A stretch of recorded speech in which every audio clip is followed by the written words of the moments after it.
करके आप गुजर कम्युनिटी को कॉन्फिडेंस में लेके उनको समझाइए कि किस तरह उनका जो क्लेम है और उनका जो शेयर है वो आप किस तरह महफूज रखेंगे, उसको किस तरह बचा के रखेंगे, बताइए, ताकि जो खदशात हैं वो खदशात जो हैं वो दूर हो जाएं। सर, प्राइम मिनिस्टर ने लोकसभा में अपने बयान के दौरान एक बार फिर 370 का जिक्र करते हुए कहा है कि भारतीय जनता पार्टी इस बार 370 का टारगेट जो है वो चेज करेगी लोकसभा के चुनाव में। किस तरीके से देखते हैं सर आप? कुछ क्या देखते हैं? हर कोई टारगेट रखता है, मैं कहता हूँ 370 की उससे ज़्यादा रखना चाहिए। 370 का ही टारगेट उन्होंने रखा है तो क्या बड़ी बात है ना, 370 भी एक नंबर ही है। उमर साहब, 370 भी एक नंबर है।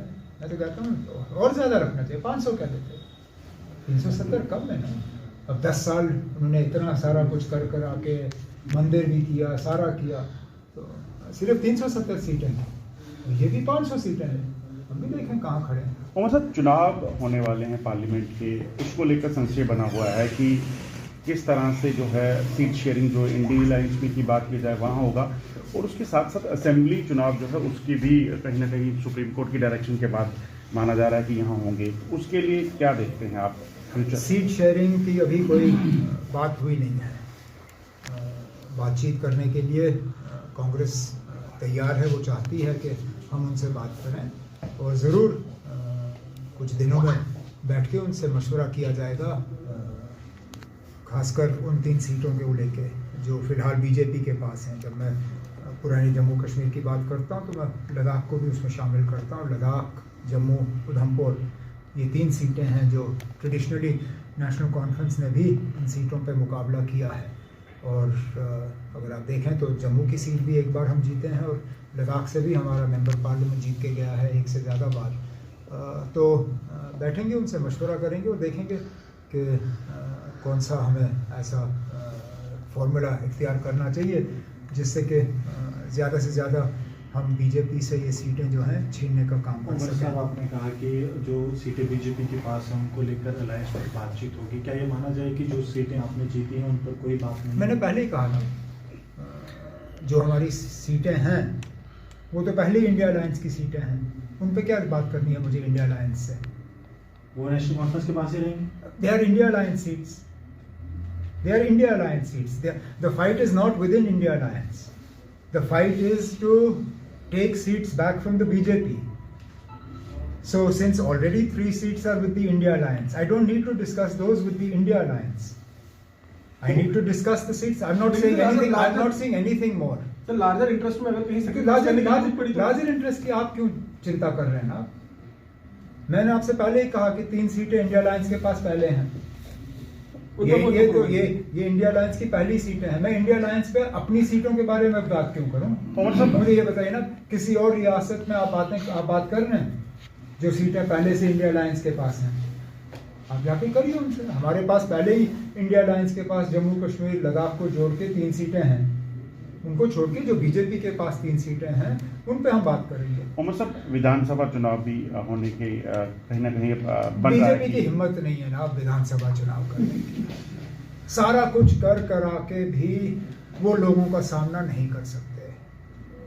370 भी हटाया, डिलिमिटेशन भी की, अपनी मर्जी के मुताबिक उन्होंने कॉन्स्टिट्यूएंसीज के बाउंड्रीज खींचे, उसके बाद सारे कानून बदलाए ताकि उनको उसका फ़ायदा हो।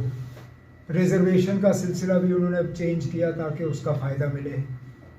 मंदिर भी, मोदी भी, मनी या तब पैसा भी, इन सब चीज़ों के बावजूद बीजेपी की आज भी हिम्मत नहीं है कि वो ये कहें कि पार्लियामेंट और असेंबली के इलेक्शन जो है एक साथ हों। वो लोगों का सामना नहीं कर सकते ना, अब उनकी हिम्मत नहीं है। बीजेपी कह रही है कि जो जम्मू कश्मीर में बदलाव आया है, टेररिज्म कम हुआ, पत्थरबाजी नहीं हो रही, वो मुख्य मुद्दे हैं जिसको लेकर बीजेपी कहीं ना कहीं देश भर में चुनावों में फायदा लेगी। आपको क्या लगता है ग्राउंड?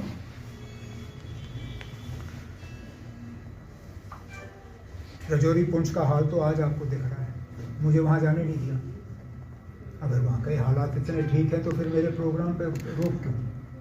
कहीं ना कहीं तो उनके कहने में और करने में फ़र्क है। और पिछले दिनों क्या हमले नहीं हुए पुंछ रजौरी में? मुझे अपनी हुकूमत के दौरान याद नहीं है इस तरह के हमले जिस तरह आज हमें आज देखने को मिले। कितने हमारे बहादुर फौजी जो हैं उन्होंने अपनी जानें गंवाई हैं इस रजौरी पुंछ बेल्ट में पिछले 1 साल में। उससे आपको लगता है कि आतंकवाद कम हुआ है? कश्मीर में भी किस तरह चुन चुन के माइनॉरिटीज़ को टारगेट किया गया पिछले 1-2 साल में, लगता है ये मिलिटेंसी कम हुई है? हमें तो नहीं लगता। जहाँ तक क्या इश्यूज लेके ये मुल्क में जाएंगे, ले जाएंगे। बट कश्मीर में जो बदलाव आया है, क्या पत्थरबाजी बदलाव हुई है, डेवलपमेंट हुई है, बीजेपी क्लेम कर रहे हैं, आप कैसे? हमारे दौर में भी पथराव कम हुआ। हमारे दौर में भी आप देखें 2010 का साल खराब रहा, लेकिन उसके बाद 2011, 12, 13 इतने शानदार साल रहे। टूरिज्म का कोई मतलब इतना उसमें बेहतरी आई कि आज भी लोग उसको याद करते हैं। मैं इनसे पूछता हूँ, आप बताएं, अगर इतने साल ये जो बेहतरी की बात करते हैं, ज़मीन पर तो उसका कोई हमें असर दिखा है? क्या बिजली में बेहतरी आई? क्या पानी के सप्लाई में बेहतरी आई? क्या लोगों के रोज़गार के सिलसिले में बेहतरी आई? क्या हमारा सेहत का निज़ाम बदला? क्या स्कूलों में पब्लिक रैली थी सुंदरबनी में, उससे जाने के लिए आपको रोका गया है, किस तरह से देखते हैं? वहाँ पर इंटरनेट रेस्ट्रिक्शंस लगाई गई, आपको जाने से रोका गया। ये पहली बार नहीं हुआ है, न ये मेरे साथ आखिरी बार होगा। हुकूमत की अब एक आदत हो चुकी है, जब कभी ये परेशान करना चाहते हैं, घरों पे आके ये ताले लगाते हैं। अभी तक तो ये सिलसिला और ये बीमारी जो है, ये सिर्फ कश्मीर में हमारे पुलिस वालों को थी। बदकिस्मती से ये बीमारी अब जम्मू पहुंच चुकी है। आज भी मेरा सुंदरबनी में तंजीमी प्रोग्राम था और बड़ी मेहनत की थी मेरे साथियों ने उस प्रोग्राम को तैयार करने में। और हम ये भी जानते हैं कि लगातार पिछले दिनों से बीजेपी की कोशिश रही है उस प्रोग्राम को नाकामयाब करने की। आज सुबह हालात का बहाना बना के मेरे घर के गेटों पे ताले लगे और बाज़ाब्ता उन तालों की तस्वीरें हैं मेरे पास, क्योंकि मुझे मालूम है पुलिस वालों को आदत है, फिर वो झूठ बोलते हैं और कहते ना ऐसा कुछ नहीं हुआ। सुबह से मेरे घर के गेटों पे ताले लगे और मुझे सुंदरबनी जाने की इजाज़त नहीं दी। यहाँ तक के दफ्तर आने के लिए भी एसडीपीओ साहब जिस तरह मुजरिम को जो है एस्कॉर्ट करके लिया जाता है, ये पहली बार है कि घर से दफ्तर आने के लिए एसडीपीओ खुद साथ आया, ये देखने के लिए कि कहीं दाएं बाएं गाड़ी मुड़ ना जाए। जमहूरियत का मैंने पहले भी कहा है, जम्मू कश्मीर पहुंचते पहुंचते जमहूरियत को जो है उसको ख़त्म किया जाता है। और आज दोबारा इन्होंने साबित किया कि कहने के लिए तो यहाँ खुली छूट है बात करने की, घूमने की, फिरने की, पॉलिटिकल एक्टिविटीज़ की, लेकिन वो सिर्फ उन लोगों के लिए है जो हुकूमत की तारीफ़ करते हैं, जो बीजेपी की तारीफ़ करते हैं। हम जैसे लोग जो हुकूमत के चमचे नहीं हैं, जो बीजेपी की चमचागिरी नहीं करते, वक्तन फ़वक्तन इस तरह हमारे ऊपर रोक लगाई जाती है। लेकिन हम, जैसे मैंने आपसे कहा, हम इन चीज़ों के आदी हैं। ये पहली बार नहीं हुआ है और जैसे जैसे इलेक्शन और नज़दीक आते जाएंगे, मुझे पूरा यकीन है कि हुकूमत के तरफ से इस तरह की कार्रवाइयाँ जो हैं उनमें तेज़ी आएगी। उमर साहब, जो सोर्सेस हैं वो कह रहे हैं कि आपको इसलिए रोका जा रहा है, जो सरकार इसलिए रोक रही है कि आप एसटी जो स्टेटस का बिल पास हुआ है पहाड़ी के लिए, उनको प्रवोक कर सकते हैं, वहाँ चीज़ें ख़राब हो सकती हैं। इस पे आप क्या तो मालूम, तो मतलब ये है कि हुकूमत बहुत कमज़ोर है। मैं अकेले जम्मू कश्मीर की रियासत के हालात बिगाड़ सकता हूँ, तो ठीक है ना। मैं अपने आप को खुशकिस्मत समझता हूँ कि मैं अकेले ही इतना ताकतवर हूँ कि पूरी हुकूमत को मुझसे इतना डर है कि मेरे घर पे ताला लगाने की ज़रूरत पड़ी।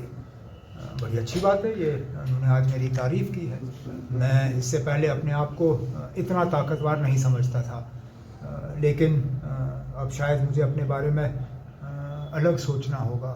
और जाहिर सी बात है कि ये हुकूमत जो है, इसमें न दम है ना काबिलियत है ना हिम्मत है, और बेहतर है कि वो छोड़ें और हम जैसे लोग जिनका लोगों पे एक कमांड है और जो लोगों को उत्साह भी सकती है और लोगों को खामोश भी कर सकती है, हुकूमत हम जैसे लोगों के हवाले करें ताकि जम्मू कश्मीर की बेहतरी हो। आप कैसे देखते हैं जो एसटी स्टेटस पहाड़ियों को दिया गया है, इस चीज़ को लेकर आपको बार बार टारगेट किया जाता है कि आपकी सरकार के समय उन लोगों के साथ डिस्क्रिमिनेशन हुआ?